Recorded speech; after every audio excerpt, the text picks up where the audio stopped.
진짜 중요한 얘기 해줄게요. 너무 간절한 거예요. 어떻게 부자가 됐나. 그러니까 어떻게 부자가 될 수 있죠? 내 주변에 이제 큰 자산을 일구는 사람들은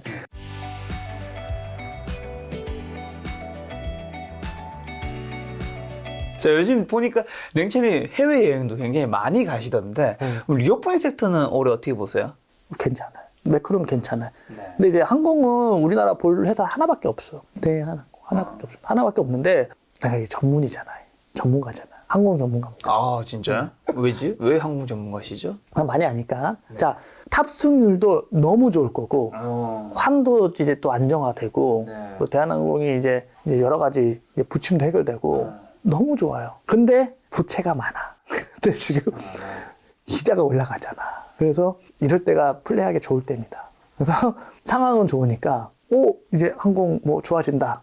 갔다가 이제 순익단에서 이제 보면은 썩썩 할 거예요. 근데 그렇게 해서 잘 버텨내면은 나중에 또 이제 금리 인하도 오니까 근데 회사 자체가 좀 싸. 그래서 그런 관련된 기업 중에 꽤 괜찮은 기업이 있어요. 그런 개별 기업이 있어. 그런 거 좀 참 사면 좋고 호텔 시장 올랐어요. 그래서 그런 것들이 비싸. 호텔 거는 옛날에도 비싸고 항공은 좀 올랐어. 리오프닝 관련된 것들이 좀 올랐어요. 그래서 저는 유일하게 관련된 종목으로는 파라다이스를 들고 있었는데 현금이 필요해서 팔았습니다. 뭐 매크로는 좋은데. 매크로는 좋은데 이제 뭐 중국인들 이제 묶였다가도 이제 슬슬 막 오겠죠. 제가 오겠죠. 어저께 명동에 잠깐 갔었는데 네.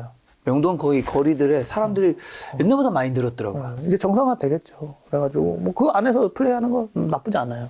괜찮아요. 자, 이제 2023년 그럼 주식시장 준비하면서 가장 경계할 행동은 뭐라고 보시나요? 근데 누가 욕심 내겠어. 두려움을 갖는 거겠죠, 뭐, 오히려. 두려움. 주식 시장은, 네, 있잖아요. 욕심 내고 들어왔다. 두려움에 이제 나가는 건데, 두려워할 필요 없습니다. 올해는 두려워할 필요 없다. 올해 두려워할 필요 없어요.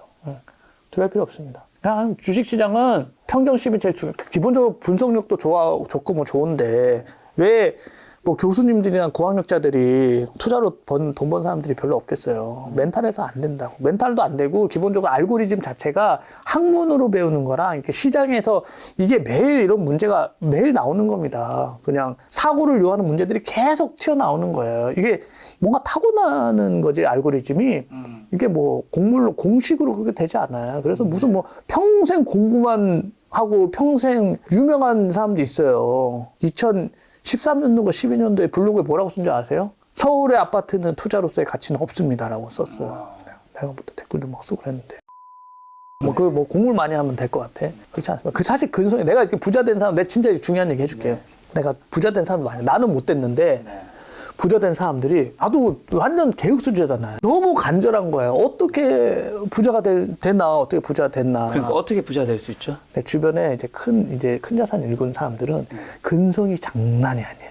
어쨌든 욕심과 두려움 컨트롤 정말 잘해서 가치 있는 거를 갖다가 반 토막이 나든 3분의 토막이 나든 끝까지 밀어붙여. 끝까지 밀어붙여가지고 큰 수익을 내고 나와요. 대표적으로 제가 말씀드릴게요. 일반 사람들은 주식농부 박용옥 대표님 스타일을 따라가야 돼. 일반 사람들은. 박용옥 대표님 뭔가 화려한 기술을 하고 뭐 엄청난 데이터를 알고 막 할 것 같죠? 아닐 겁니다. 기본적으로 가치가 싸고 한 회사를 갖다가 진짜 알고도 못 쫓아해. 아무도 관심 없어. 꾸준하게 밀어붙지. 그런 분들이 부자가 되더라고요. 그런 분들이. 그렇게 근성 있는. 근성 있게 한 분들이 부자가 됩니다. 뭐 그런 분들이 뭐 여러 분 있어요. 이제 좀 나름 그래도 미디어 활동 하시니까 대표님이 예를 든 건데, 보면 뭐 싹 다 이렇게 잘 안 그러셔. 꾸준하게 그냥 좋은 회사 막 기다려요. 그러다 보면 이제 회사가 각각 그런 날이 오거든요. 절대 안 올 것 같은데, 그냥 예를 들면 뭐 라면 회사도 절대 안 올 것 같아. 라면 회사가 각광받는 날이, 내가 그때 막 라면 얘기할 때는 그런 날이 절대 안 올 것 같잖아요. 오잖아. 나도 사실 언제 올지는 모르는 거야. 근데 온다는 거는 알지. 기본 밸류션이 나오니까. 이제 오리온 같은 경우도 이제 중국 신화는 끝났다. 다 끝났다 하잖아. 근데 또 오를 땐 또 오르잖아요. 그런다. 이제 또 보면 반도체, 한국 K반도체 끝났다. 뭐 이런 얘기 또 나올 수 있어요. 근데 그렇게 회사가 증익과 감익을 반복하면서 올라가요. 갑니다. 이제 기본적인 경쟁력을 잃는지 안 잃는지를 체킹을 해야지. 그러니까 예를 들면 그런 뭐 대가 선생님들은 기본적으로 뭘 하냐면 되는 회사를 본 다음에 추적을 해요. 그래서 되는 회사들이 안 되지 않는 한은 포기를 안 해. 끝까지 오래 걸립니다. 하루아침에 그 자산이 생긴 게 아니에요. 오래 걸려요. 저도 23년입니다.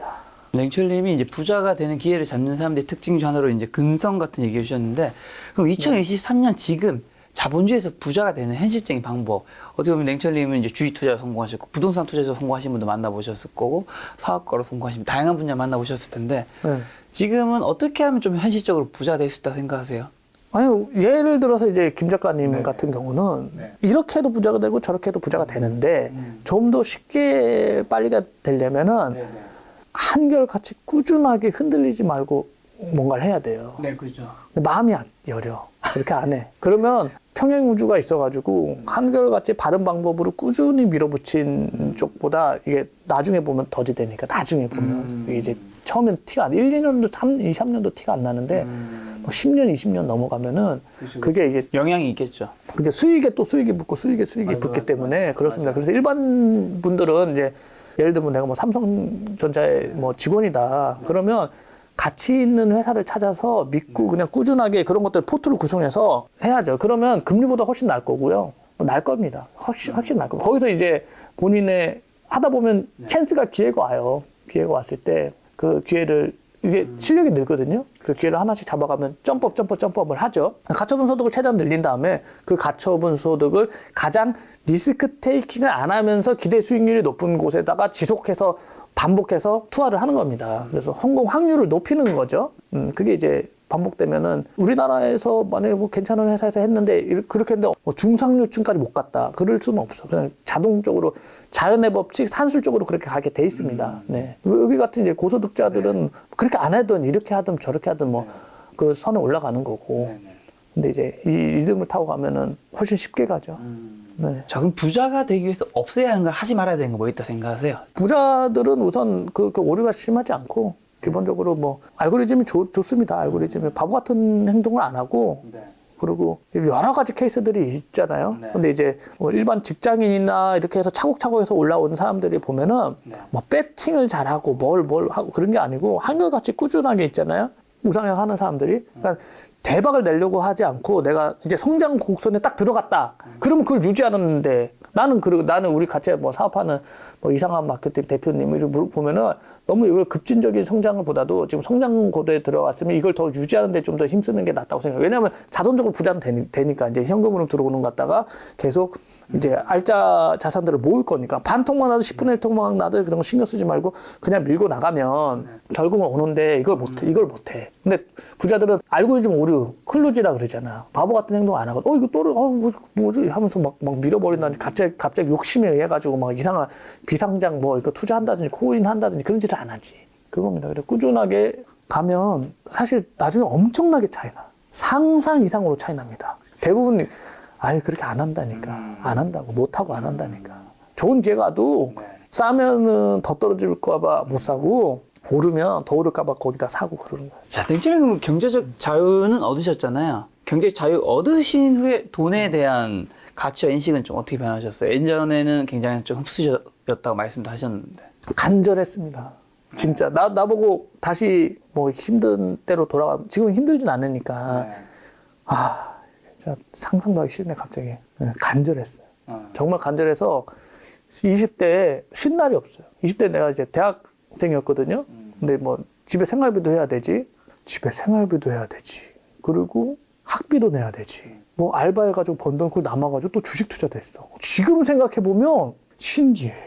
20년 전에 박홍일 진짜 대단하네. 간절했구나. 간절한 데다 뛰어났어요. 그것도 재건축 지분을 또 그거 어떻게 또 샀어. 네네. 그거를 2007년도 고점에 있잖아. 개고점에서 이건 무조건 고점이야. 계산해가지고 주변에 나도 보면 그때는 뭐 유튜브도 없고 그랬는데 혼자 막 산식을 막 개발해가지고 그걸 거기서 팔고 그렇게 투자도 잘하고 열심히 살았다니까요.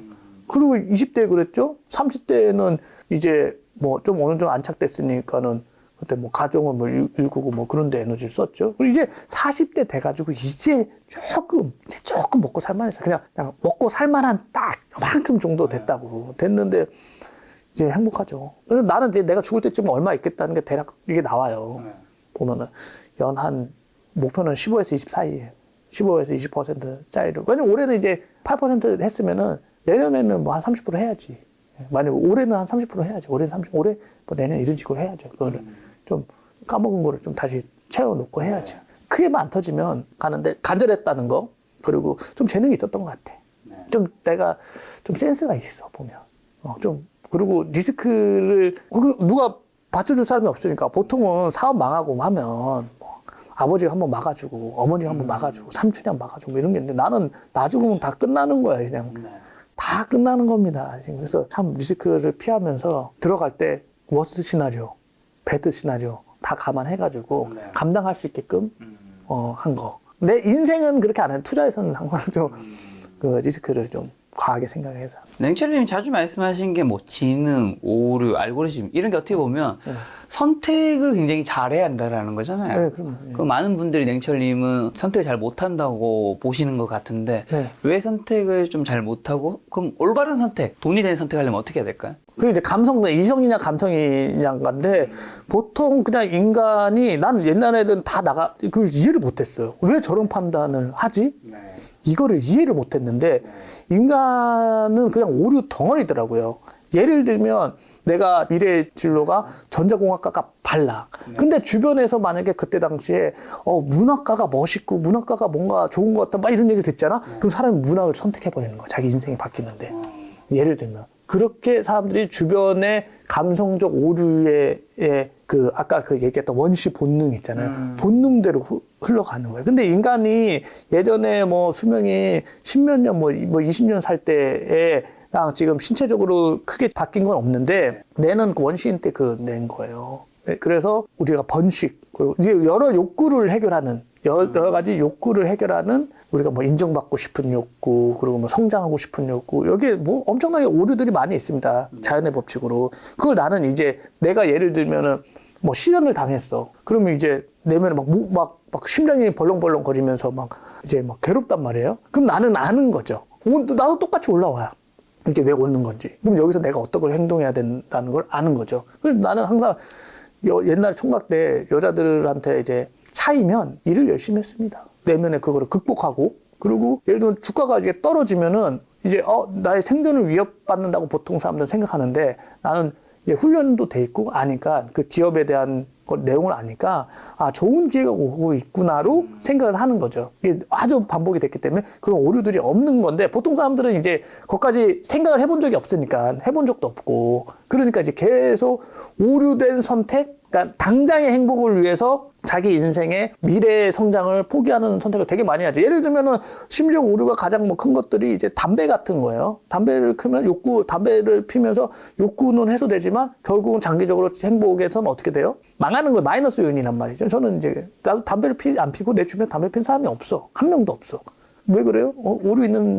오류가 있는 사람들이 오류 있는 사람들끼리 뭉치는 거고 오류가 적은 사람들끼리 뭉치기 때문에 그런 겁니다. 그래서 이제 왜 뭐 부동산 정책도 저런 게 나오고 대중들이 환호하고 다 알죠. 다 오류 때문에 그런 겁니다. 감성과 이성 중에서는 이성적인 판단을 가급적이면 하자. 해야죠. 네, 그게 쉽진 않겠지만 인간이기 때문에. 그게 어려워요. 나도 감성적인 판단을 알면서도 할 때도 있습니다.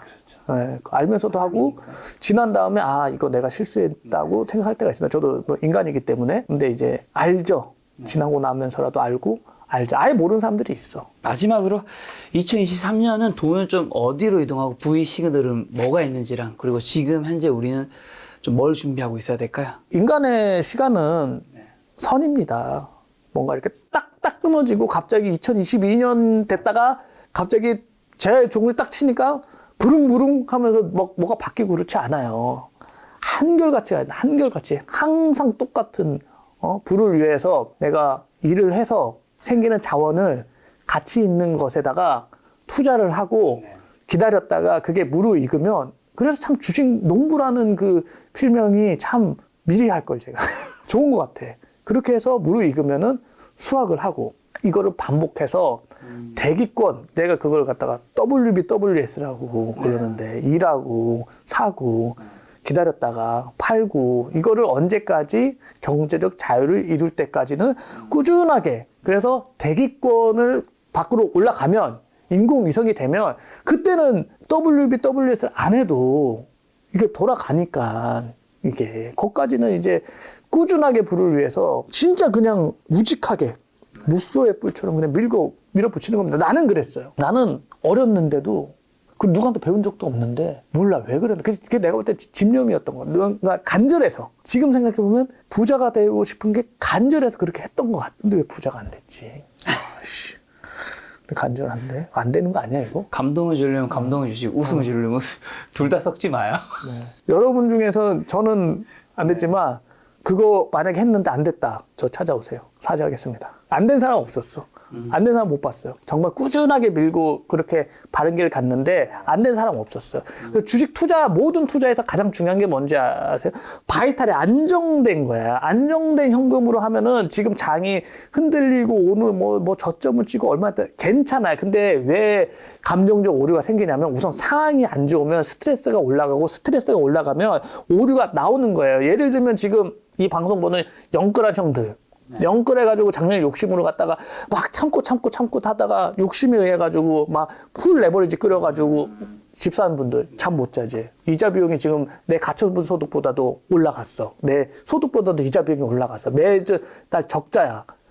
미치는 겁니다. 그냥 미치는 거예요. 그냥 애초에 그런 선택을 하지 말고 나를 그쪽으로 몰면 안 되는 거야. 주식도 마찬가지예요. 지금 특정 종목에다가 풀 레버리지 썼는데 지금 담보비율 막 140% 막 간당간당한 형 있지. 그러면 지금 잠도 못 자고 나를 극한으로 몰잖아. 그러면 몰아가지고 그렇게 스트레스가 극한인데 안정된 바른 판단을 한다고? 나도 안 돼. 그러니까 안정된 현금 흐름을 가지고 안정된 데다가 길게 차곡차곡 하면 그게 내 멘탈을 보호하는 거라고요. 멘탈이 센 사람, 약한 사람 그거보다도 중요한 거는 나를 멘탈이 약한 상황에다 몰아넣으면 안 되는 거예요. 이게 굉장히 중요한 겁니다. 약한데 몰아넣으면 안 되는 거예요.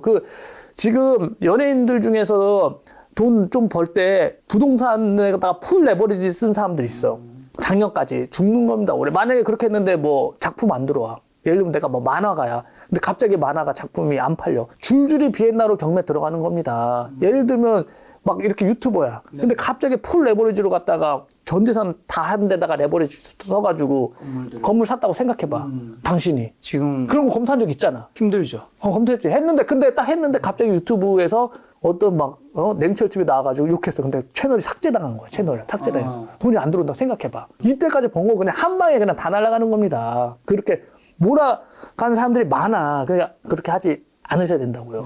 아주 중요한 키워드들 마지막으로 간절함이 있어야 한다랑 그다음에 안정된 환경에서 좋은 멘탈이 나온다. 네네. 그리고 올바른 선택을 위해서 감성이 아닌 이성적인 좀 판단을 하자. 이런 것들을 잘 우리 개인의 삶에 좀 적용한다면 2023년 지금보다는 더 부자가 되지 않을까라는 생각이 들었습니다. 오늘 만난 손님은 처음 시간에 냉철님이었습니다. 지금까지 여러분 소중한 시간 함께 해주셔서 정말 감사합니다. 오늘도 김 작가였습니다. 고생 많으셨습니다. 네, 수고하셨습니다.